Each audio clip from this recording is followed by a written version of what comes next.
Good morning everyone. आजचा दिवस होता आजोबांच्या वर्षश्राद्धेचा. तर इकडे महाराजांचं प्रवचन चालू झालं होतं आणि खूप जास्त पाहुणे मंडळी आली होती आणि सगळे गेल्यानंतर आम्ही सगळे आवरून इथे बसलो होतो. सगळी कामं झालेली आणि पूर्ण घर खाली झालं होतं.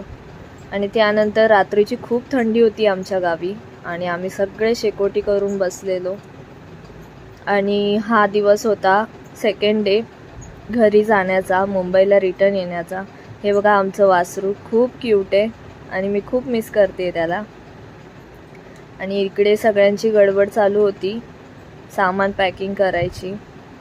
आणि हा बघा आमचा पिल्लू कसा बाय बाय करतोय सगळ्यांना.